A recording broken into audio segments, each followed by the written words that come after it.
അപ്പോസ്തല പ്രവൃത്തികളുടെ പുസ്തകം 11-ാമത്തെ അധ്യായം. കർത്താവിൻ്റെ സന്നിധിയിൽ നാം ഇന്ന് ചിന്തിച്ച് നമ്മുടെ ദൈവത്തെ മഹത്വപ്പെടുത്തുവാൻ ദൈവസന്നിധിയിൽ ശരണപ്പെടുന്നു. കർത്താവ് നമ്മെ അനുഗ്രഹിക്കട്ടെ.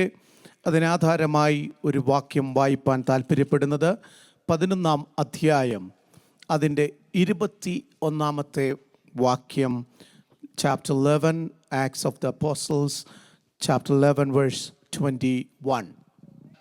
21-ാമത്തെ വാക്യം ഇങ്ങനെ വായിക്കുന്നു: കർത്താവിൻ്റെ കൈ അവരോട് കൂടെ ഉണ്ടായിരുന്നു. 23-ാമത്തെ വാക്യം വായിക്കുന്നു: ദൈവകൃപ കണ്ട് സന്തോഷിച്ച്. And we see in verses 21 that the hand of the Lord was with them, and in verses 23 that they had seen the grace of the Lord. അപ്പോസ്തല പ്രവൃത്തികളുടെ പുസ്തകം 11-ാം അധ്യായത്തിലേക്ക് നാം പ്രവേശിച്ചുവെങ്കിലും ചില വ്യക്തമായ ചിന്തകൾ ദൈവസന്നിധിയിൽ ഓർപ്പിക്കുവാനായിട്ടുള്ളത് കൊണ്ട്, റിമാർക്കബിൾ ആയിട്ടുള്ള 1-2 പോയിന്റ്സ് നിങ്ങളെ അറിയിപ്പാൻ ആഗ്രഹിച്ചത് കൊണ്ട് മാത്രമാണ് വീണ്ടും ഈ ചാപ്റ്ററിൽ ഞാൻ നിൽപ്പാൻ ഇടയായിത്തീരുന്നത്. I would like to explain certain remarkable points from this chapter. That is why we will remain in this chapter for this week. ഒരു ചെറിയ ഗ്രൂപ്പിനെ ഒരു ചെറിയ സ്റ്റോറിയിലൂടെ, ഒരു സംഭവത്തിലൂടെ ഒരു വലിയ കമ്മ്യൂണിറ്റിയാക്കി മാറ്റിയതിൻ്റെ ചരിത്രമാണ് 11-ാമത്തെ അധ്യായം എന്ന് പറയുന്നത്. In chapters 11 we see that a small group is becoming a renowned group through the act that happens in that particular group. 10-ാം അധ്യായത്തിൽ ജെന്റൈൽസിനെ പോലും ദൈവമക്കളാക്കി മാറ്റിയ ചരിത്രമാണ് നമുക്ക് കാണുവാൻ കഴിയുന്നത്. And in chapter 10 we see that the Gentiles are also becoming the believers of God. അതൊരു ദൈവത്തിന്റെ പ്രവൃത്തിയായിരുന്നു എന്ന് നാം ചരിത്രം പഠിക്കുമ്പോൾ നമുക്ക് മനസ്സിലാകുന്നുണ്ട്. And history shows us that that is an act of the Lord.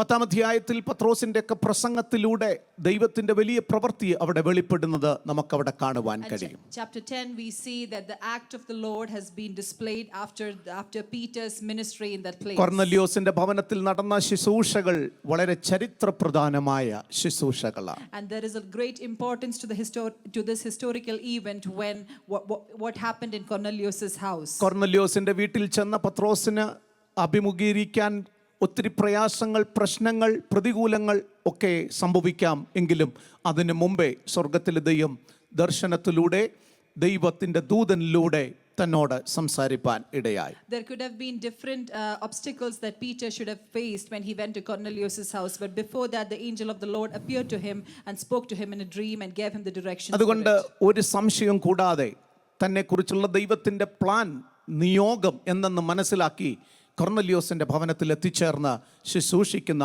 പത്രോസിനെ നമുക്കവിടെ കാണുവാൻ കഴിയും. And because of that, without any doubt, he knew the anointing that God has given him and the plan that the Lord has given him, and that is with that plan that he goes and does his ministry in Cornelius's house. കൊർന്നല്യോസിന്റെ ഭവനത്തിൽ എത്ര പേർ അവിടെ ആരാധനയ്ക്ക് എത്തിച്ചേർന്നിരുന്നു എന്ന ചരിത്രം അവിടെ വ്യക്തമായി പറയുന്നില്ലെങ്കിലും ഒരു നല്ല കൂട്ടം അവിടെയുണ്ട്. എൻ്റെ ചിന്തയിൽ ഞാൻ ഇങ്ങനെ ചിന്തിപ്പാനിടയായി, സെഞ്ചൂറിയൻ എന്ന് പറയുമ്പോൾ 100 പേരെങ്കിലും തൻ്റെ അകമ്പടിയിൽ തൻ്റെ കീഴിലുള്ളത് കൊണ്ട് 20, 30, 50 അല്ല 100 പേരോളെങ്കിലും അവിടെ വചനം കേൾപ്പാനായി കാണും എന്ന് ഞാൻ വിശ്വസിക്കുകയാണ്.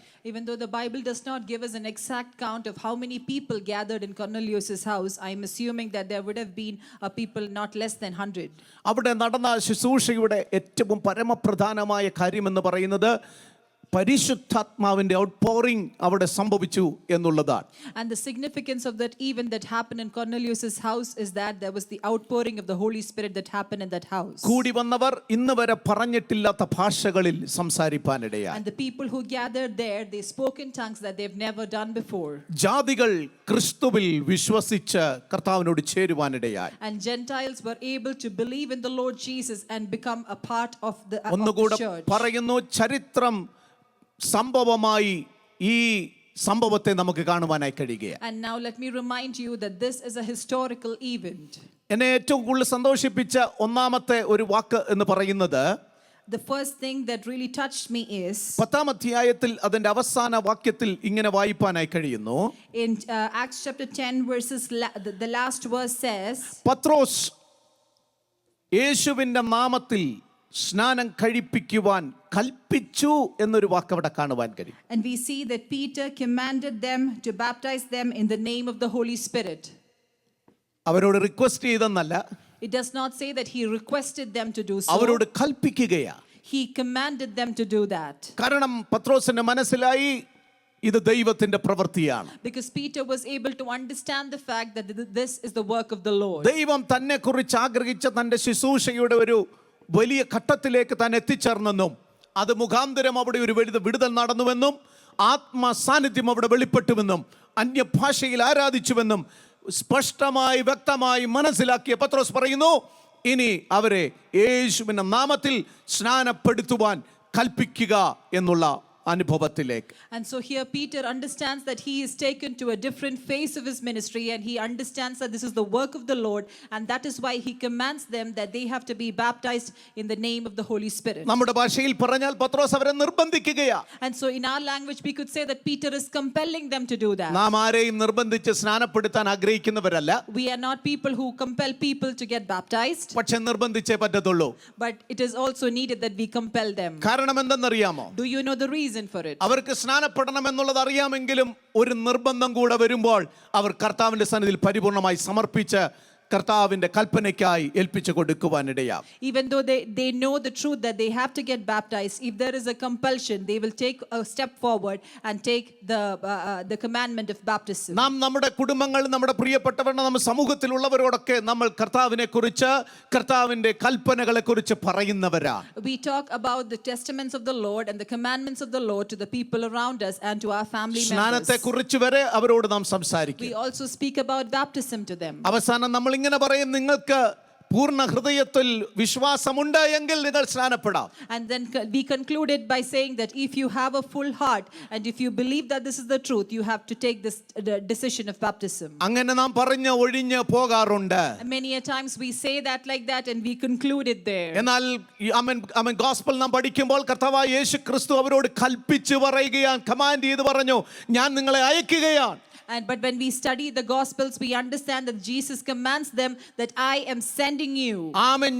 ആകയാൽ നിങ്ങൾ പുറപ്പെട്ട്, And because of that, you have to go out. നിങ്ങൾ പോയി സ്നാനപ്പെടുത്തണം. And you have to baptize the ഞാൻ people. നിങ്ങളോട് കൽപ്പിച്ചതൊക്കെയും പ്രമാണിക്കാൻ തക്കവണ്ണം അവരെ ഉപദേശിക്കണം. And whatever I have commanded you, you have to ask them to follow it. യേശു പോലും കൽപ്പിച്ചു പറയുകയാണ്. And that is why Jesus also commands this. അതുകൊണ്ട് ഇതൊരു കൽപ്പനയാണ്. And so because of that, this is a commandment. അതുകൊണ്ട് പത്രോസ് പറഞ്ഞു, And that is why Peter also says, നിങ്ങൾ സ്നാനപ്പെട്ട മതിയാകും. you have to take baptism. അതൊരു കൽപ്പനയായി പത്രോസ് പറയുന്നു. And he states this as a commandment. അങ്ങനെങ്കിൽ ഇന്ന് പകൽ ദൈവസന്നിധിയിലിരിക്കുന്ന ദൈവമക്കളെ, So because of that, children of God who are present അനേകർ ഒരു here, കൽപ്പനയ്ക്ക് വേണ്ടി കാത്തിരിക്കുകയാണ്. there are many people who are waiting for this commandment. നമ്മളൊരു സോഫ്റ്റ് ഹാർട്ടൻഡ് ആയിട്ട് അവരോട് പറഞ്ഞൊഴിഞ്ഞ് മാറി പോകാനല്ല.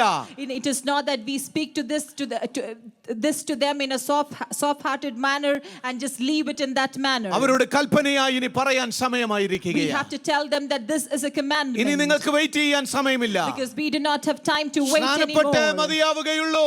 We have to tell them that it is time for them to receive water baptism. കർത്താവിന്റെ കൽപ്പനയാണ്. Because it is the commandment of the അതുകൊണ്ട് Lord. എനിക്കും കൽപ്പിച്ചേ പറ്റത്തുള്ളൂ. And so because of that, even I have to command. Praise the Lord. Amen.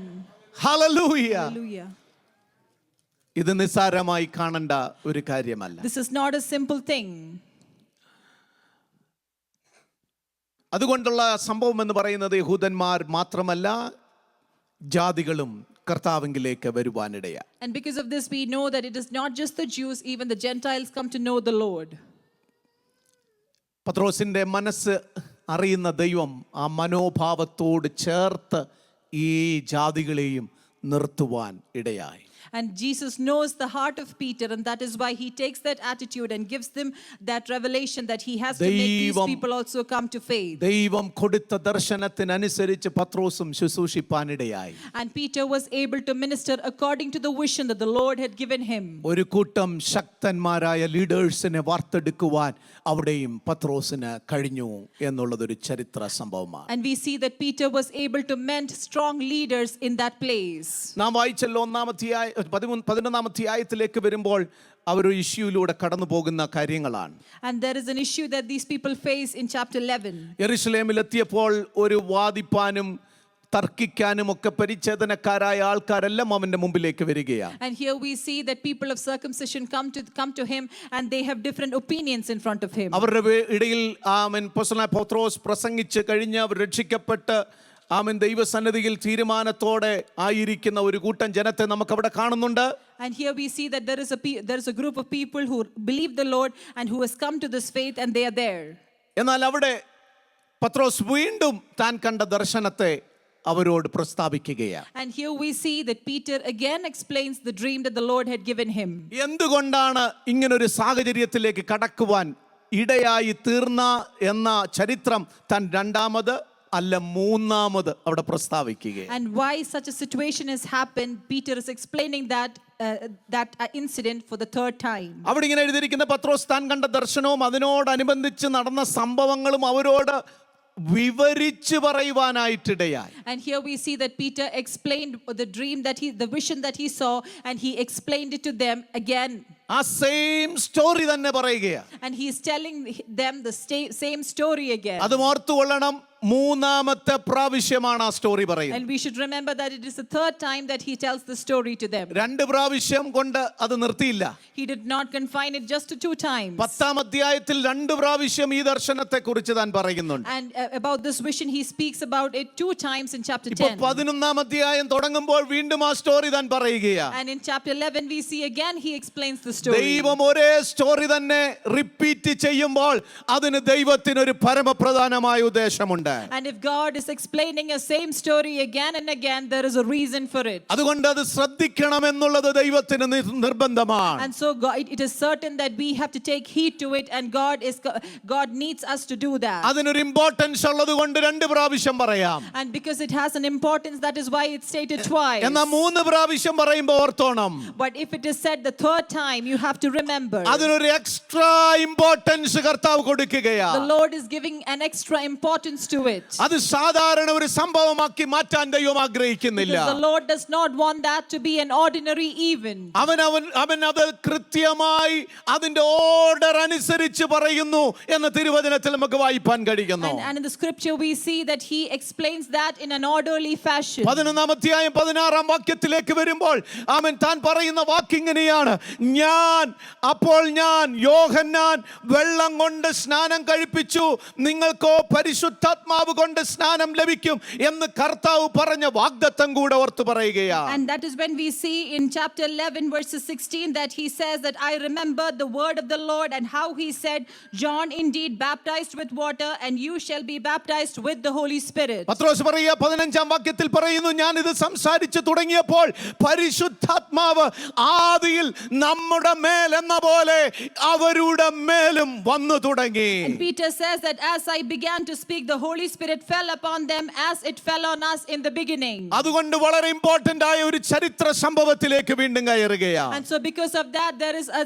historical event that is of importance that is being explained. താൻ ഒരു ദർശനം കണ്ടെന്ന് പറഞ്ഞ് അങ്ങ് നിർത്തി പോവല്ല. He did not confine it just to a vision that he saw and explain it once. പരിശുദ്ധാത്മാവ് എന്നെ അങ്ങനെ അങ്ങ് നടത്തി, അതുകൊണ്ട് ഞാൻ അങ്ങനെ ചെയ്തു എന്ന് പറഞ്ഞു ഒഴിഞ്ഞു പോവുകയല്ല. He did not just confine it stating that the Holy Spirit led me thus far. അവിടെ ഉണ്ടായിരുന്ന ജനം അങ്ങനെയൊക്കെ അങ്ങ് ആരാധിച്ചപ്പോൾ അങ്ങനെയൊക്കെ സംഭവിച്ചു എന്ന് പറഞ്ഞു ഒഴിഞ്ഞു പോവുകയല്ല. He did not just say that they worship the Lord and that is why it happened. ആ സംഭവിച്ചതിനകത്ത് പരിശുദ്ധാത്മാവിന്റെ അപ്രൂവൽ ഉണ്ടായിരുന്നുവെന്ന് താൻ വെളിപ്പെടുത്തുകയാണ്. And he is stating that there is an approval of the Holy Spirit in what happened in that place. പോരാ, ദൈവവചനത്തിൽ പറഞ്ഞിരിക്കുന്നത് തന്നെയാണ് അവിടെ സംഭവിച്ചതെന്ന് താൻ പ്രൂവ് ചെയ്യുകയാണ്. And not just that, he says that what is spoken in the word of the Lord is what happened there. ഇന്ന് പകൽ ദൈവസന്നിധിയിലിരിക്കുന്ന ദൈവപൈതലേ, Oh children of God who are present here, ദൈവസഭയോടുള്ള ബന്ധത്തിൽ ദൈവം ആഗ്രഹിക്കുന്ന ചിലത് എന്താണെന്നറിയാമോ? do you know what the Lord expects from us as the church of God? ഞാനും നിങ്ങളും ചെയ്യുന്നത് അത് പരിശുദ്ധാത്മാവിന്റെ ഇഷ്ടപ്രകാരമാണോ എന്ന് നാം ചിന്തിക്കേണ്ടിയിരിക്കുന്നു. We have to think whether what you and I do is according to the will of the Holy Spirit. ഞാനും നിങ്ങളും ചെയ്യുന്നത് ദൈവവചന പ്രകാരമാണോ എന്ന് നാം ചിന്തിക്കേണ്ടിയിരിക്കുന്നു. You and I have to think whether what we do is according to the word of the Lord. അവിടുത്തെ സാഹചര്യം അങ്ങനെ ആയതുകൊണ്ട് അങ്ങനെ സംഭവിച്ചെന്ന് പറഞ്ഞു ഒഴിവാൻ നമുക്ക് കഴിയത്തില്ല. You cannot say that it is because of the circumstances that we do something. ഞങ്ങൾ അങ്ങനെ ആരാധിച്ചപ്പോൾ പരിശുദ്ധാത്മാവ് ഞങ്ങൾ അങ്ങനെയൊക്കെ അങ്ങ് നിയന്ത്രിച്ചു എന്ന് പറഞ്ഞു ഒഴിയാൻ പറ്റത്തില്ല. We cannot confine it by saying that we worship the Lord and it happened so. ആമേൻ. ഇന്ന് പകൽ ഞാനും നിങ്ങളും ദൈവാലയത്തിലും വ്യക്തിപരമായ ജീവിതത്തിലും എന്ത് ചെയ്യുന്നോ അതിന് പരിശുദ്ധാത്മാവിന്റെ അപ്രൂവൽ ഉണ്ടോ ഇല്ലയോ എന്ന് നാം പരിശോധിക്കേണ്ട വളരെ അടുത്ത സമയം വന്നിരിക്കുകയാ. And it is a time that you as individually and as a church we have to check whether what we do is according to the will of the Holy Spirit. പോരാ, ദൈവവചനത്തിന് അധിഷ്ഠിതവും ഉറപ്പോടും കൂടിയാണോ നമ്മൾ അത് ചെയ്യുന്നത് എന്നും കൂടെ ചിന്തിക്കേണ്ട കാലഘട്ടം Not just വന്നിരിക്കുകയാ. that, we also have to check whether what we do is rooted according to the Holy Spirit and according to the Holy നമ്മുടെ Scripture. ഇഷ്ടപ്രകാരം ചെയ്യുന്ന കാലം കഴിഞ്ഞു. The time that we do things on our own and according to our mind is not there anymore. അതിനുള്ളതല്ല ദൈവസഭ. And that is not the place of God. പക്ഷെ ദൈവത്തിന്റെ പരിശുദ്ധാത്മാവിന്റെ guidance വേണം ദൈവമക്കളെ. We need the guidance of the Holy Spirit. ദൈവത്തിന്റെ വചനത്തിന്റെ പ്രാഗൽഭ്യവും ഉറപ്പും നമുക്ക് അതിനകത്ത് വേണം. And we need the assurance of the Holy Spirit and the Holy Scripture. അങ്ങനാണെങ്കിൽ മാത്രമേ ദൈവസഭ വളരത്തുള്ളൂ. Only then will the church of God grow. അങ്ങനാണെങ്കിൽ മാത്രമേ ദൈവ സാന്നിധ്യം ഇറങ്ങത്തുള്ളൂ. Only then the presence of the Lord will be felt in our അങ്ങനെയാണെങ്കിൽ midst. മാത്രമേ ദൈവവചനത്തിന് അധിഷ്ഠിതമായ സഭ ആമേൻ ഉറപ്പിച്ചെടുക്കുവാൻ കഴിയത്തുള്ളൂ. Only then the church can be established according to the Holy Scripture. Hallelujah, Amen. Hallelujah. Amen. ഒത്തിരി കാര്യങ്ങൾ നമ്മുടെ ബുദ്ധിയിലും ജ്ഞാനത്തിലും നമ്മുടെ പ്രൊപ്പഗണ്ടയിലും ഒക്കെ വെച്ച് നമുക്ക് ചെയ്യാൻ പറ്റും. We can do many things according to our will and according to our might. പക്ഷേ ദൈവജനത്തിന് അത് വിടുതലായി മാറത്തില്ല. But that will not be a deliverance to the children of God. ദൈവസഭയ്ക്ക് വളർച്ചയ്ക്ക് അത് കാരണമാകത്തില്ല. And that will not be a help to grow the church. എവിടൊക്കെയോ മുടങ്ങിക്കിടക്കുന്ന ദൈവസഭയുടെ വളർച്ചയെ നോക്കി ദൈവാത്മാവ് പറയുകയാ. And the Holy Spirit is reminding the block that we have to grow as a church of God. വളർച്ചയ്ക്ക് തടസ്സമായി നിൽക്കുന്നത് ആമേൻ എന്തെന്ന് ദൈവാത്മാവ് നോക്കിക്കൊണ്ട് പറയുകയാ. And Holy Spirit is looking at what is the block that we have to grow as a church. പരിശുദ്ധാത്മാവിന്റെ അപ്രൂവലിൽ വേണം നാം പലതും ചെയ്തെടുപ്പാൻ. We have to do things with the approval of the Holy Spirit. ദൈവവചനത്തിന്റെ ഉറപ്പിൽ നിന്ന് വേണം നമ്മൾ ദൈവസഭയ്ക്കായി ആമേൻ വളർച്ചയ്ക്കായി ആമേൻ ഇടുവിൽ നിൽപ്പാൻ പ്രാർത്ഥിപ്പാൻ. And we have to do things according to the word of the Lord and according to the Scripture. ഇല്ലെങ്കിൽ നമുക്ക് എല്ലാവരെയും സന്തോഷിപ്പിച്ചൊക്കെ പോകാൻ പറ്റും. If we do not do that, we might be able to make people happy. പക്ഷെ ദൈവം ഈ ദൈവസഭയെ ദൈവമക്കളെ ഈ ദേശത്ത് വെച്ച് ഏൽപ്പിച്ചിരിക്കുന്ന കൃത്യവും വ്യക്തവുമായ ഉത്തരവാദിത്വം നാം മറന്നുപോകും.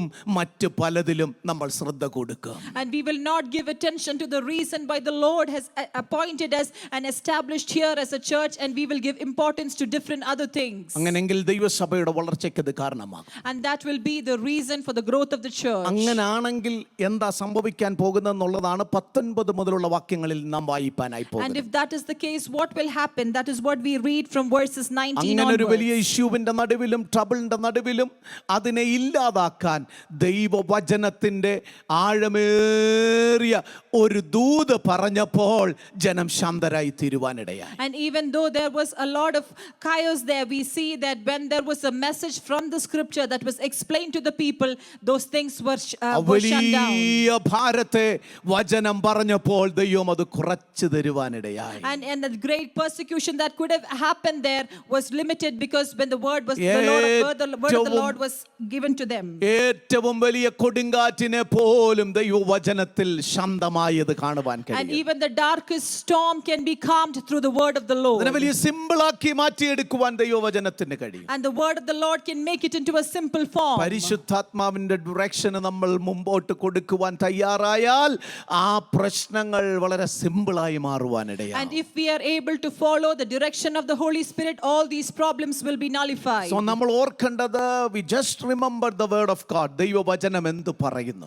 So the one thing that we have to remember is the word of the Lord and what it speaks Yeshu to us. ചെയ്തതും അങ്ങനെ തന്നെയല്ലേ? And that is what Jesus also did. പിശാച് യേശുവിനെ പരീക്ഷിക്കാൻ വരുമ്പോൾ യേശു ആത്മാവിൽ നിയന്ത്രിതനായി മരുഭൂമിയിലെത്തിയെങ്കിലും പിശാചിന്റെ തന്ത്രങ്ങളെ പരീക്ഷയെ നേരിട്ടത് ദൈവവചനം പറഞ്ഞായി. And it is the same way how when Satan tempted Jesus, it was with the word of God that he was able to overcome that temptation. ദൈവസഭയെ ഓർക്കുക, ദൈവം ചെയ്യുന്നതെല്ലാം ദൈവവചനത്തിന്റെ അധിഷ്ഠിതമായിട്ട് തന്നെയാണ്. And as Church of God, we should remember that whatever God does, it is according to the word of the Lord. കാരണം ഈ ലോകത്തിൽ സത്യമായതൊന്നു മാത്രമേ ഉള്ളൂ, അത് ദൈവത്തിന്റെ വചനം മാത്രമാണ്. Because there is only one truth that we have, and that is the word of the Lord. അതുകൊണ്ട് നാം ദൈവവചനം അറിഞ്ഞും ദൈവവചനം ഗ്രഹിച്ചും വേണം നമ്മുടെ ആത്മീക ജീവിതം, സഭാ ജീവിതം മുമ്പോട്ട് കൊണ്ടുപോകുവാൻ. And so because of that, we should know the word of the Lord, and we have to conceive this word of the Lord in our hearts as we move forward as a church. ഇത് പറഞ്ഞു കഴിഞ്ഞപ്പോൾ അന്ന് എതിർത്ത പരിച്ഛേദനക്കാർ യഹൂദന്മാർ മിണ്ടാതെ ഇരുന്നു എന്ന വചനം വായിപ്പാനായി കഴിയും. And when the word of the Lord was spoken to them, we see that there were a group of people who did not speak anymore. വർത്താനം പറഞ്ഞുകൊണ്ടിരുന്ന വാക്തർക്കമുണ്ടാക്കിയിരിക്കുന്നവരെ നോക്കിക്കൊണ്ട് അടുത്തിരിക്കുന്നവർ വിളിച്ചു പറഞ്ഞു കാണും, നിർത്ത, ഇത് ദൈവ ശബ്ദം നാം കേൾക്കുകയാ, ദൈവത്തിന്റെ ആലോചന നാം കേട്ടുകൊണ്ടിരിക്കുകയാ. And in the midst of those people who are arguing, the people who received the word of God, they might have told them that this is the word of the Lord and we have to listen to it. So ദൈവസഭ ദൈവവചനത്തിന് അധിഷ്ഠിതമാണ്. And so the church of God is established in the word of the ദൈവസഭ Lord. ദൈവ പ്രവൃത്തിക്ക് അനുസരണമായിട്ടായിരിക്കണം മുമ്പോട്ട് And the പോകേണ്ടത്. church of the Lord should obey the word of the Lord. ദൈവത്തിന്റെ പരിശുദ്ധാത്മാവായിരിക്കണം ദൈവസഭയെ control ചെയ്യേണ്ടത്. And the Holy Spirit should control the church of God. അങ്ങനെയെങ്കിൽ എല്ലാം വളരെ ശാന്തമായി വളർച്ച നമ്മുടെ മുമ്പിൽ കാണുവാനിടയാണ്. And if that is the case, we will see growth in the church. നാം ഒരുമിച്ചൊന്ന് സ്തോത്രം ചെയ്യാൻ ഇടയായി തീരട്ടെ. Hallelujah. Praise to the Lord. Amen. Praise the Lord. ഞാനത് പറയാൻ കാരണം 18-ാമത്തെ വാക്യത്തിൽ അങ്ങനെ എഴുതിയിട്ടുള്ളത് കൊണ്ടാണ്. And I say this because it is written in verses 18. അത് കേട്ടപ്പോൾ മിണ്ടാതിരുന്നു. അങ്ങനെ ആയാൽ ദൈവം ജാതികൾക്കും ജീവപ്രാപ്തിക്കായി മാനസാന്തരം നൽകിയല്ലോ എന്ന് പറഞ്ഞവർ ദൈവത്തെ മഹത്വപ്പെടുത്തി. And when they heard these things, they became silent and glorified God, saying, Then God had also granted to the Gentiles repentance to life. ഞാൻ പറഞ്ഞല്ലോ, അങ്ങനെയുള്ളൊരു ചർച്ചിന് ദൈവം കൊടുക്കാൻ പോകുന്ന വളരെ ഇമ്പോർട്ടൻ്റ് ആയിട്ടുള്ള പ്രസക്തമായ ചില കാര്യങ്ങളാണ് അടുത്ത വാക്യങ്ങളിൽ ഷോർട്ടായിട്ട് ഞാൻ പറഞ്ഞു നിർത്തുവാൻ താല്പര്യപ്പെടുന്നത്. And to such a church, what God gives them, that is what I'll be explaining in the next couple of minutes. Point മാത്രം പറയാം, ബാക്കി നിങ്ങൾ വീട്ടിൽ ചെന്ന് ചിന്തിക്കുക. കാരണം ഒധിക സമയം നമുക്ക് അവിടെ ചിന്തിപ്പാനായി സമയമില്ല. And I'll just give you the points. We can think about it later. നമ്മൾ വായിച്ച വാക്യത്തിൽ ഇങ്ങനെയാണ് വായിച്ചത്, ദൈവത്തിന്റെ കർത്താവിന്റെ കൈ അവരോട് കൂടെ ഉണ്ടായിരുന്നു. And we read that the hand of the Lord was with them. ഒന്ന്, പരിശുദ്ധാത്മാവിൽ ഡയറക്റ്റ് ചെയ്യപ്പെടുന്ന സഭ, വചനത്തിൽ അധിഷ്ഠിതമായ സഭയിൽ കർത്താവിന്റെ കൈ അവരോട് കൂടെ ഉണ്ടാകും. And so the first thing is that the church of the Lord that is directed by the Holy Spirit and established in the word of the Lord, there will be the hand of the Lord that is with them. അതുകൊണ്ടുള്ള ഏറ്റവും വലിയ ഗുണം എന്തെന്ന് വിചാരിച്ചോ, വലിയ കൂട്ടം യേശുവിൽ വിശ്വസിച്ച് യേശുവിലേക്ക് തിരിയുവാനിടയായി തീരും. And the importance of this thing is that because of this great number of people will believe the Lord and turn to the Lord. പരിശുദ്ധാത്മാവിൽ നിയന്ത്രിക്കപ്പെടുന്ന ദൈവവചനത്തിൽ ഉറപ്പുള്ള ദൈവസഭയുടെ മേൽ ദൈവത്തിന്റെ കൈയുണ്ടെങ്കിൽ അനേകർ കർത്താവിൽ വിശ്വസിച്ച് ദൈവസഭയോട് ചേരുവാനിടയാകും. And if we are filled with the direction of the Holy Spirit and we move according to the word of the Lord, the hand of the Lord will be with us, and there will be great number of people who believe in the Lord. കർത്താവിന്റെ പരിശുദ്ധാത്മാവിൽ നിയന്ത്രിക്കപ്പെടുന്ന ദൈവസഭ, ദൈവവചനത്തിൽ അധിഷ്ഠിതമായ ദൈവസഭയ്ക്കകത്ത് ആമേൻ 23-ാം വാക്യം, ദൈവ കൃപ കണ്ട് സന്തോഷിപ്പാനിടയായി തീരും. And a church that is established in the Holy Spirit and the word of the Lord, they will be able to see the grace of the Lord. Hallelujah. Amen. ഇത് രണ്ടും ഉണ്ടെങ്കിൽ പിന്നെ എന്താ നമുക്ക് വേണ്ടേ?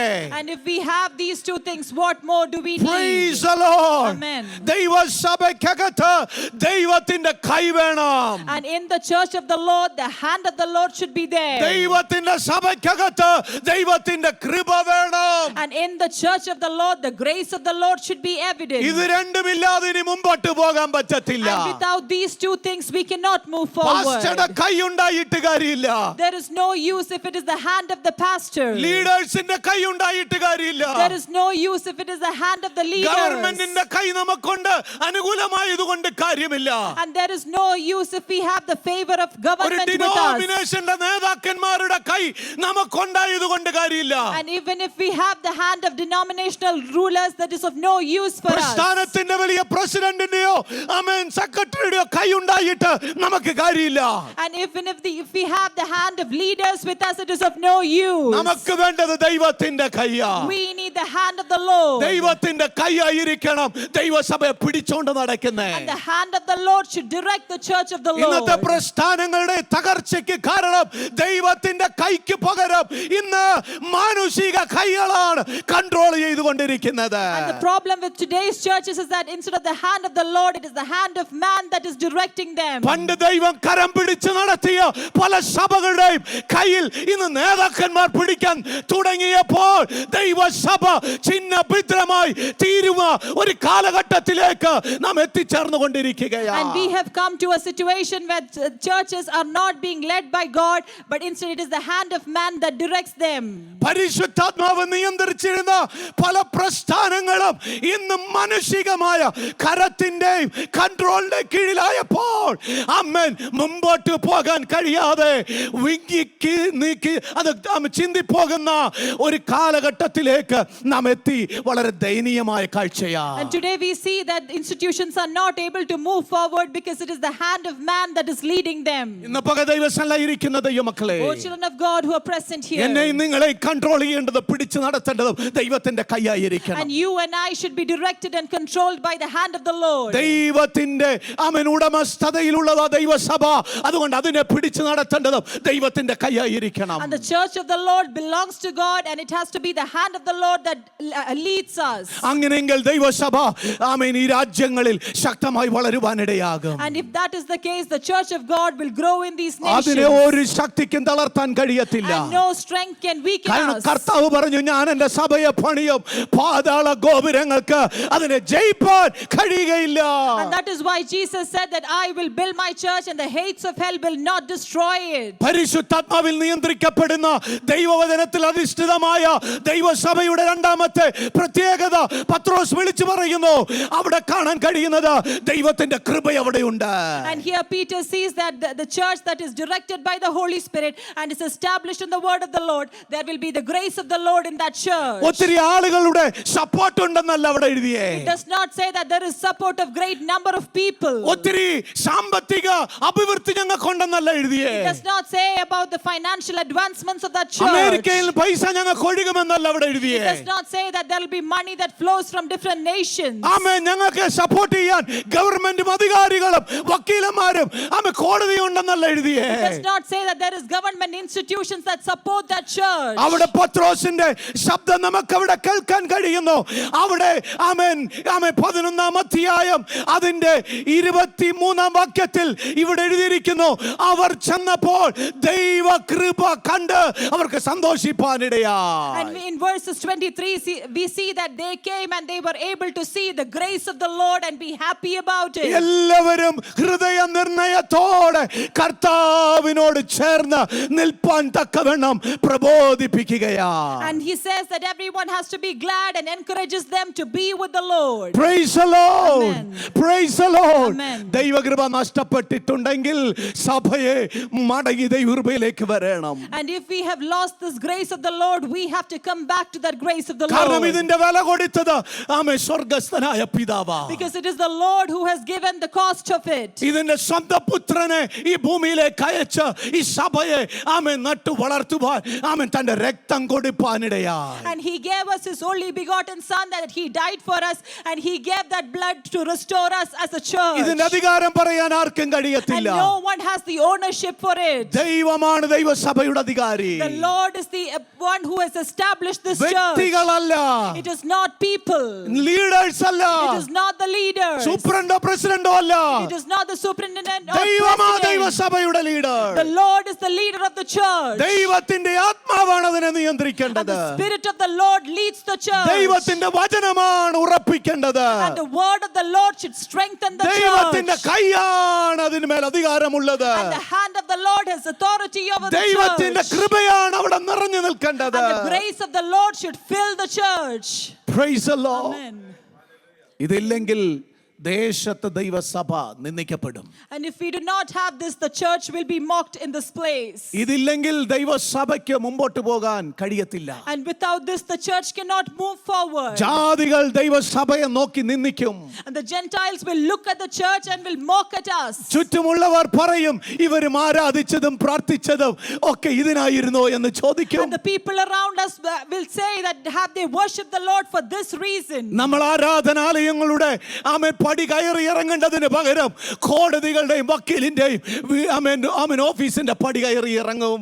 And instead of getting into the church, we will have to get into courts and see advocates. അതുകൊണ്ട് മടങ്ങി പരിശുദ്ധാത്മാവിന്റെ നിയന്ത്രണത്തിലേക്ക് ദൈവസഭ വരണം. And so because of that, we have to return to the control of the grace of the Spirit. ദൈവവചനത്തിന്റെ അടിസ്ഥാനത്തിലേക്ക് ഉറപ്പിലേക്ക് ദൈവസഭ മടങ്ങി വരണം. And we have to return to the establishment of Jesus as our church. ദൈവത്തിന്റെ കൈയായിരിക്കട്ടെ ദൈവസഭയെ നിയന്ത്രിക്കുന്നത്. Let the hand of the Lord control the church. ദൈവത്തിന്റെ കൃപയാകട്ടെ അവിടെ നിറഞ്ഞു നിൽക്കേണ്ടത്. Let the grace of the Lord fill the church. അത് കണ്ട് സന്തോഷിപ്പാൻ അനേകരെ കർത്താവ് അവിടേക്ക് കൂട്ടിവരുത്തട്ടെ. And let many people be brought by God so that they can be glad and encouraged by it. പൂർണ്ണ ഹൃദയത്തോടെ അവർ കർത്താവിനോട് കൂടെ ചേരട്ടെ. And let them be able to come to God in a full spirit. Praise the Lord. Amen.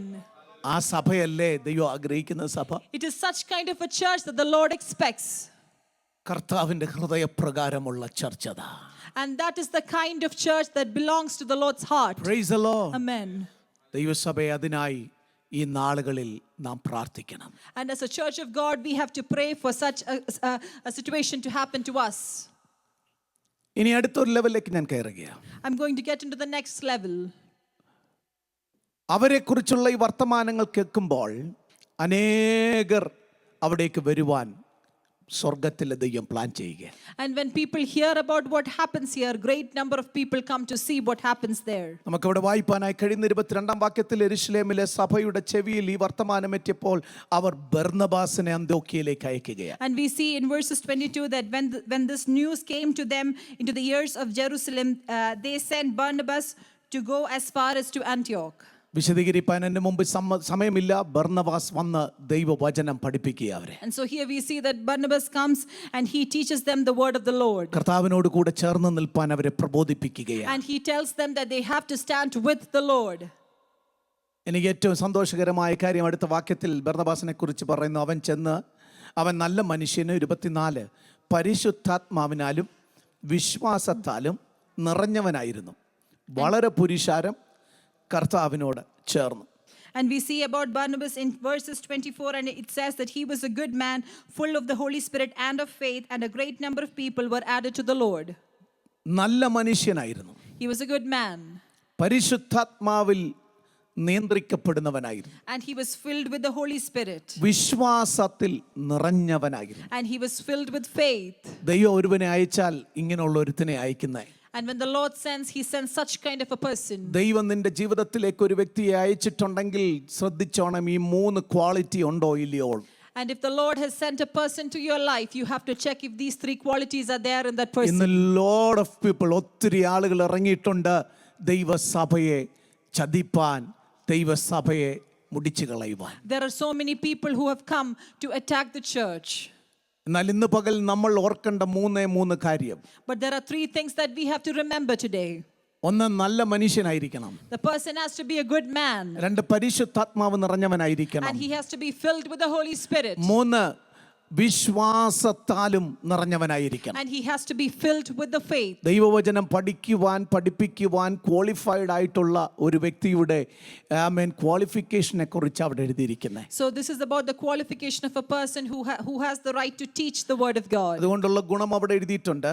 And the benefits of that is written there. അനേകം പുരുഷാരം, വളരെ പുരുഷാരം കർത്താവിനോട് കൂടെ ചേരുവാനിടയായി. And because of that, many people were added to the Lord. ഈ മൂന്ന് quality ഉണ്ടായിരുന്നത് കൊണ്ട് അവനോട് ആരും ചേർന്നില്ല, പക്ഷെ കർത്താവിനോട് കൂടെ ചേർന്നു. And because he had these three qualities, not that people joined him, rather they joined the Lord. ഈ മൂന്ന് ക്വാളിറ്റി ഇല്ലായിരുന്നെങ്കിൽ ആരുടെ കൂടെ ചേർന്നേനേമായിരുന്നു. And if he did not have these three qualities, to whom would they have been added പക്ഷെ to? ദൈവം അയച്ച ബർന്നബാസിന് ഉണ്ടായിരുന്ന quality ദൈവമക്കളെ നമുക്കും ഉണ്ടാകണം. And this quality that Barnabas had, we should also have. നമ്മളെക്കുറിച്ചും ആളുകൾ നോക്കിയിട്ട് പറയേണ്ട ഒരു നല്ല മനുഷ്യനായിരുന്നു.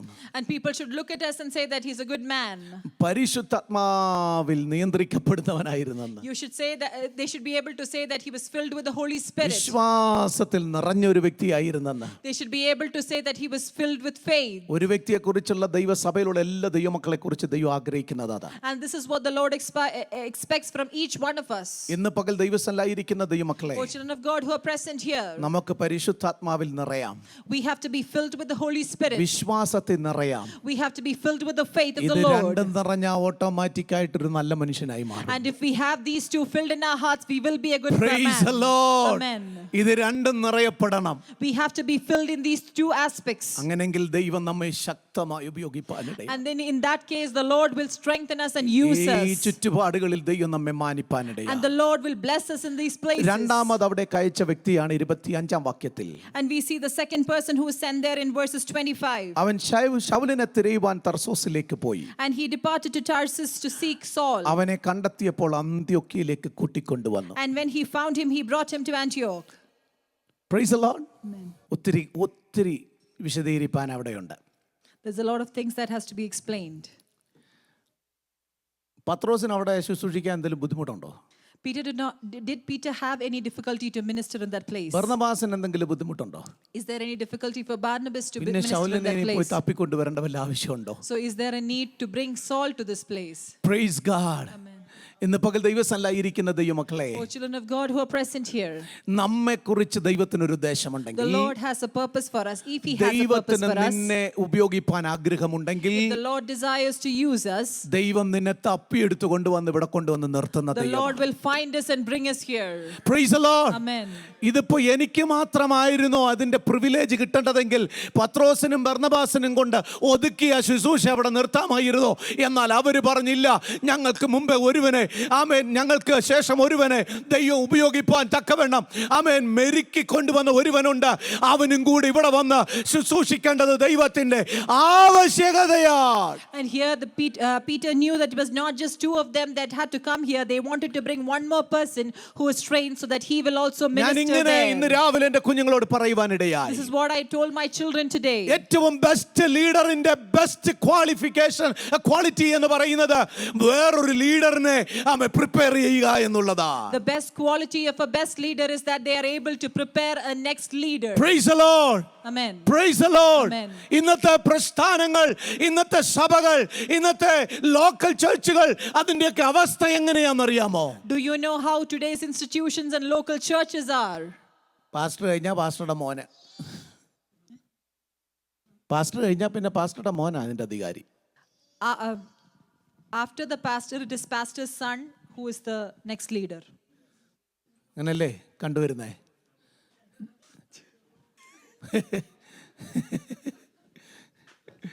Praise the Lord. Praise the Lord. Hallelujah.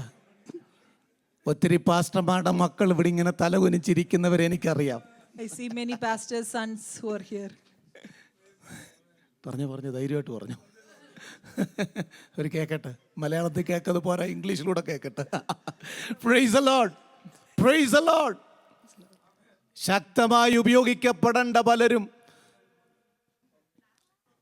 Last റോയിൽ ഒതുങ്ങിയിരിക്കുന്ന പലരും. There are many people who have to be used by the Lord who is confined to the last row. Praise God. ഒതുങ്ങിയിരിക്കാൻ പറ്റത്തില്ല. You should not be confined. കുടുംബങ്ങളെ ദൈവസന്നിധിയിൽ നിങ്ങൾ ശക്തിപ്പെടണം.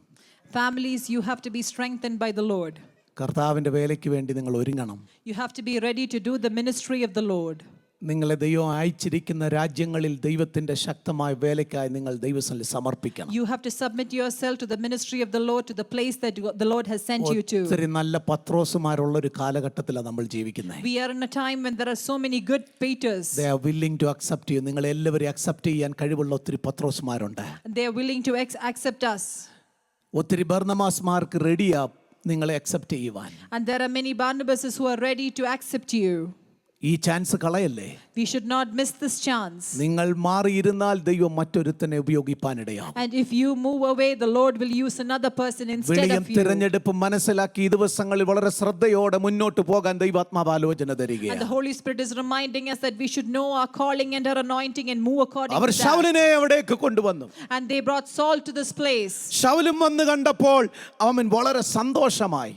And he saw the place and he was glad. അവരൊരു സംവത്സരം മുഴുവനും സഭായോഗങ്ങൾ കൂടുകയും ബഹുജനത്തെ ഉപദേശിക്കുകയും ചെയ്തു. And they were able to stay there for 1 year, and they assembled with the church and they taught great people. യവനന്മാരുടെ ജാതികളുടെ സഭയ്ക്കകത്ത് ഇപ്പോൾ 3 പാസ്റ്റർമാരുണ്ട്. And now to this church who belong to the Gentiles, there are 3 pastors.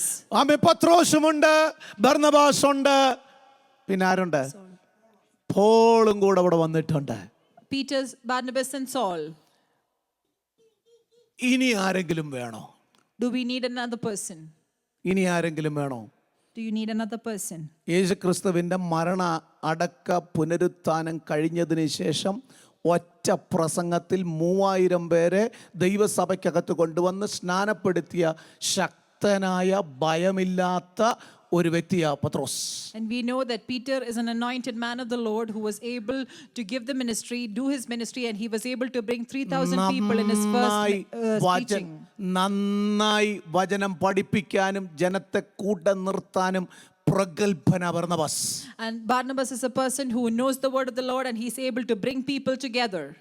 എത്ര വലിയ ശക്തമേറിയ പ്രതികൂലം ഉണ്ടായിട്ടും അതിൻ്റെ നടുവിൽ നിന്നുകൊണ്ട് ഞാൻ എൻ്റെ ദൈവത്തെ ഉയർത്തുമെന്ന് അവൻ ജീവൻ പോലും പണയം വെച്ച് നഷ്ടമാകേണ്ട നിമിഷങ്ങളിൽ അവിടെ നിന്നും രക്ഷപ്പെടുത്തി ദൈവം കൊണ്ടുവന്ന് ഒരുക്കി നിർത്തിയിരിക്കുന്ന ശക്തനായ ദൈവസഭയുടെ ലീഡറാണ് പൗലോസ്. And Paul is a person who was anointed by the Lord, and he was brought through persecution, and he was able to stand and say that he serves the living God. ഒന്നിനെ 3 പേരെ വർപ്പിക്കാൻ കഴിയത്തില്ല. And all these three people, nothing can shatter them.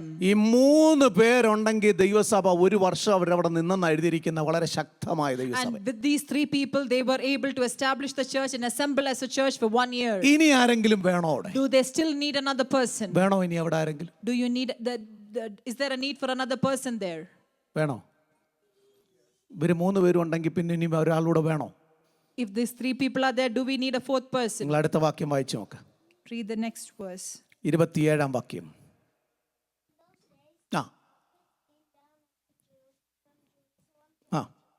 ആമേൻ. ഇനി ആരും കൂടെ വന്നോടെ? ഒരു പ്രവാചകനും കൂടെ വേണമായിരുന്നല്ലേ? There was one prophet also needed. Praise God. പുള്ളി പ്രവചിച്ച് സംഭവിച്ചോ? അടുത്ത വാക്യം എന്താ വായിക്കുന്നത്? 28 അഗബോസ്.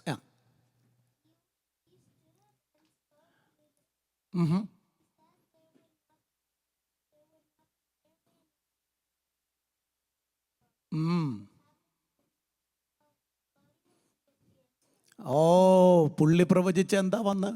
വലിയ ഗ്രേറ്റ് ഫാമൻ, നിങ്ങളുടെ ഇടയിലേക്ക് വലിയ ക്ഷാമം ഉണ്ടാകാൻ പോകും. And Agabus the prophet, he came and he prophesied that there's going to be a great famine in the place. സംഭവിച്ചോ? Did it happen? Yes. Yes. അത് സംഭവിച്ചു. Amen. നമുക്കിനി ആരും കൂടെ വേണം? So we need one. Who do we need next? നല്ല പ്രവാചകനും കൂടെ വേണം. We need a good prophet. Praise God. Amen. ദൈവസഭയ്ക്കകത്ത് വേണ്ടതിന്റെ ലിസ്റ്റുകളാണ് പറയുന്നത്. And these are the people who are needed in the church of God. Praise the Lord. Amen. എത്ര പേർക്ക് മനസ്സിലാകുന്നുണ്ട്? How many of you are able to 5 understand? Minute കൊണ്ട് നമ്മൾ നിർത്താൻ We പോവുകയാണ്. are going to conclude in the next ഇനി 5 എന്താ minutes. ദൈവസഭ ചെയ്യണ്ടേ? What next the church of God has to ഇനി do? എന്താ ദൈവസഭ എന്ന് വെച്ചാൽ ഒരു ഫുൾ ഫ്ലെഡ്ജിൽ പോകുന്ന ഒരു നല്ല അന്തരീക്ഷത്തിൽ പോകുന്ന ദൈവസഭയ്ക്കകത്ത് വേണ്ടതിനെ കുറിച്ചാണ് പറഞ്ഞേക്കുന്നത്. So here we see what is needed for a full-fledged church. ഇനി എന്താ ഇതിനകത്ത് വേണ്ടേ? What is needed next? അടുത്ത വാക്യം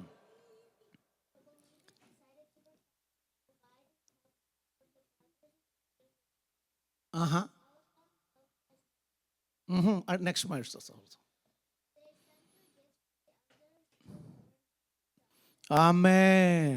ഇനി എന്താ ദൈവസഭ ചെയ്യണ്ടേ? What next the Church of God has to do? നിങ്ങൾക്കെല്ലാം മനസ്സിലായില്ലേ? എന്താണ് ഇനി നമുക്ക് വേണ്ടേ? What next do we need? എന്താ വേണ്ടേ? What do we need? കർത്താവേ, നീ തരുന്ന എല്ലാ നന്മകൾക്കും നന്ദി. Lord, I thank you for all the benefits that you've ഇന്നലെയും given ഇന്നും us. ഞങ്ങളെ നടത്തി, നാളെയും നടത്തണേ. Thank you for leading us yesterday and today. Lead us tomorrow also. പറഞ്ഞിരുന്നാ മതിയോ? Can we just confine to that? കർത്താവിന്റെ വേലയ്ക്ക് വേണ്ടി കൊടുക്കണമെന്ന്, We have to give for the ministry of the Lord. Contribute ചെയ്യണമെന്ന്. We have to contribute. എന്തെങ്കിലും നിക്ഷേപം സ്വീകരിപ്പാൻ നമുക്ക് നിക്ഷേപിക്കാനുണ്ടെങ്കിൽ കർത്താവിന്റെ നാമത്തിന് വേണ്ടി കൊടുക്കുന്നതാ. And if there is anything that we can inherit or we can treasure up, that is to give to the name of the Lord. പ്രതിഫലം കിട്ടണോ?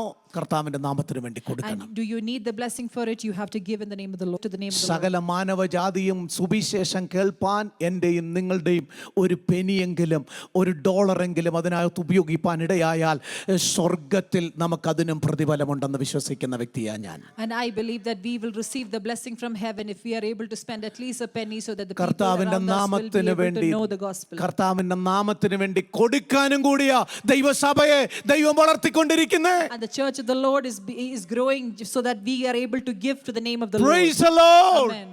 Praise the Lord. Amen. ദൈവമക്കളെ, നിങ്ങളുടെ ദശാംശമെങ്കിലും കർത്താവിന്റെ നാമത്തിന് വേണ്ടി കൊടുക്കണം.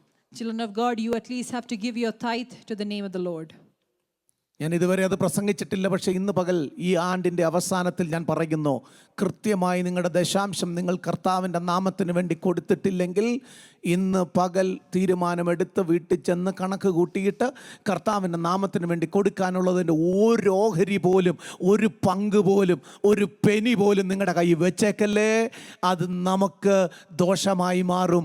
കർത്താവിൻ്റെ നാമത്തിനുള്ളത് കർത്താവിൻ്റെ നാമത്തിന് കൊടുക്കണം. And as we come to the end of this year, I want to remind you that if we have at least one penny that belongs to the Lord, and if it is the tithe that we have to give to the Lord, we have to give it. മലാക്കിയിലൊക്കെ വിളിച്ചു പറയുന്ന വാക്യങ്ങൾ എന്താന്ന് ഞാൻ എടുത്ത് വായിക്കുന്നില്ല.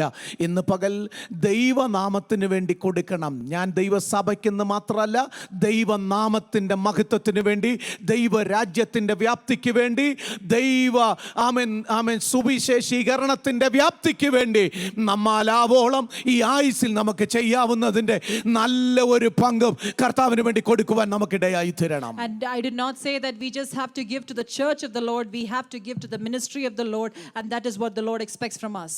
അതുകൊണ്ട് വളരെ സൂക്ഷ്മതയോടെ വേണം നമ്മുടെ ഭൗതികത്തെ നാം കൈകാര്യം ചെയ്യുവാൻ. And so because of that, we should handle with caution our financials. നമ്മുടെ കയ്യിൽ ദൈവം തന്നതായത് The Lord has given to us. പക്ഷെ ദൈവനാമത്തിന് വേണ്ടി നമ്മൾ കൊടുക്കുന്നില്ലെങ്കിൽ നമ്മളെ ഏൽപ്പിച്ചതിൽ നമ്മൾ വിശ്വസ്തരല്ല. But if we are not able to give in the name of the Lord, we are not faithful to what God has given us. യോഗ്യതയില്ലാത്ത സ്ഥാനത്ത് ദൈവം തന്ന ഏറ്റവും നല്ല നന്മയാണ് നിങ്ങളുടെ ഭൗതിക നന്മ എന്ന് പറയുന്നത്. And your financial blessings are the things that God has given us, even though we are not worthy for it.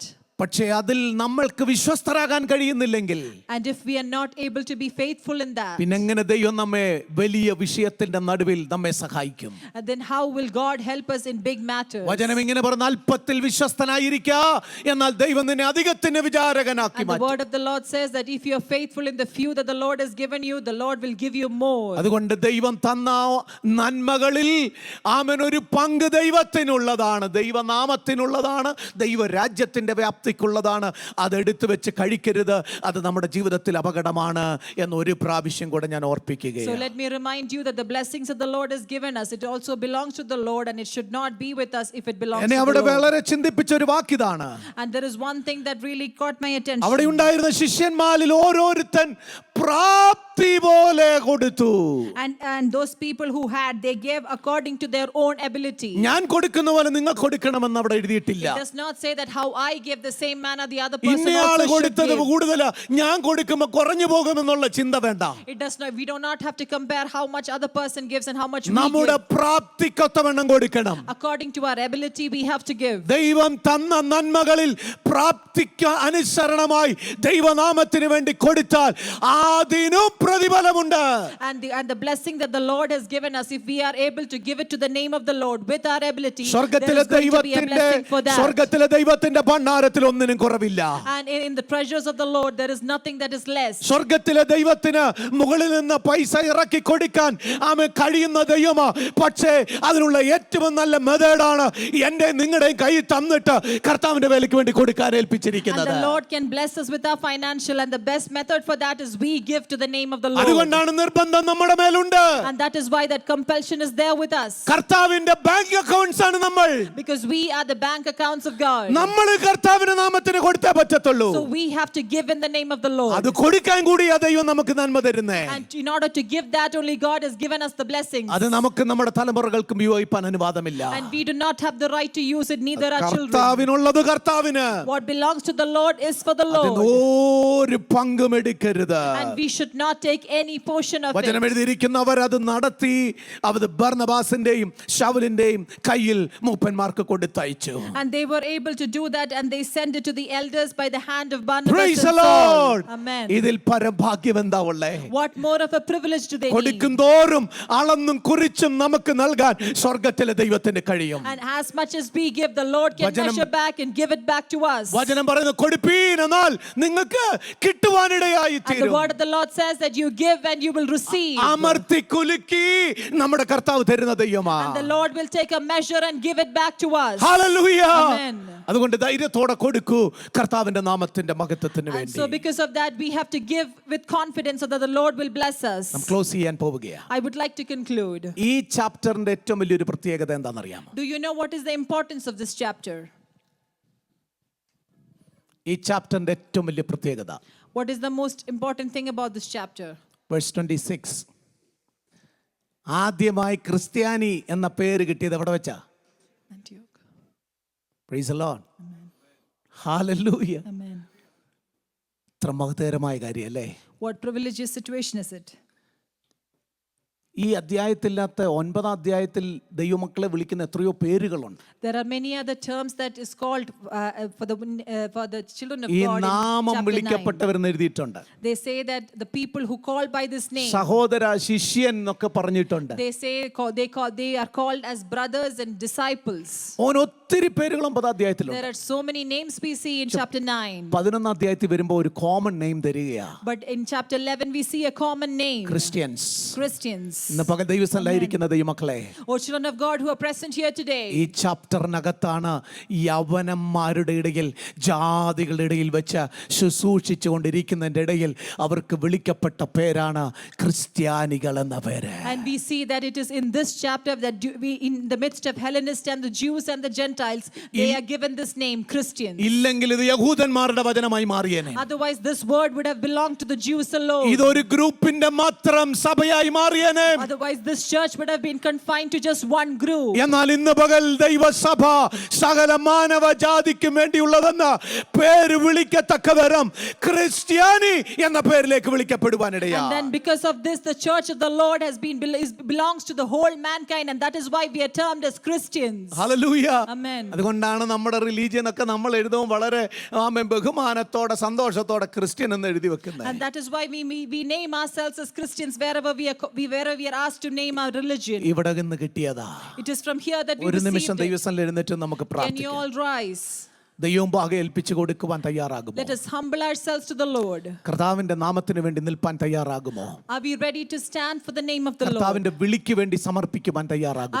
Are we ready to surrender to the calling of the Lord? യേശുവിന്റെ ശബ്ദം കേട്ട ദൈവമക്കളായി മാറുവാൻ ഇടയായി തീരുമോ? Are we ready to hear the voice of the Lord and be ready to answer it? കർത്താവിന്റെ കൈ നമ്മുടെ മേൽ ഉണ്ടായിരുന്നു എന്ന് പറയുവാൻ നമുക്ക് കഴിയുമോ? Can we say that the hand of the Lord was with us? കർത്താവിന്റെ കൃപ നമ്മുടെ മേൽ ഉണ്ടായിരുന്നു എന്ന് പറയുവാൻ കഴിയുമോ? Can we say that the grace grace of the Lord was with us. പരിശുദ്ധാത്മാവ് നിറഞ്ഞ ഒരു വ്യക്തിയാണ്, ഒരു സഭയാണ് എന്റേതെന്ന് പറയാൻ കഴിയുമോ? Can you say that the church that you belong to is filled with the Holy Spirit? ദൈവവചനത്തിൽ അധിഷ്ഠിതവും ഉറപ്പിക്കപ്പെട്ടതുമാണ് എന്റെ ക്രിസ്തീയ ജീവിതം, ഞാൻ ബിലോങ്സ് ആയിട്ടിരിക്കുന്ന എന്റെ ചർച്ച് എന്ന് പറയുവാൻ കഴിയുമോ? Can you say that your Christian life and your church is established by the Holy Spirit? നമ്മുടെ നേതാക്കന്മാർ, നമ്മുടെ ലീഡേഴ്സ്, നമ്മുടെ ദൈവമക്കൾ നല്ല സാക്ഷ്യമുള്ളവരും പരിശുദ്ധാത്മാവിൽ നിറഞ്ഞവരും വിശ്വാസത്തിൽ ഉറപ്പുള്ളവരുമാണെന്ന് നമുക്ക് സധൈര്യം പറയുവാൻ കഴിയണ്ടേ? Can we say that our believers and our leaders are good people and they are filled with the Holy Spirit and filled with the faith? ദൈവസഭ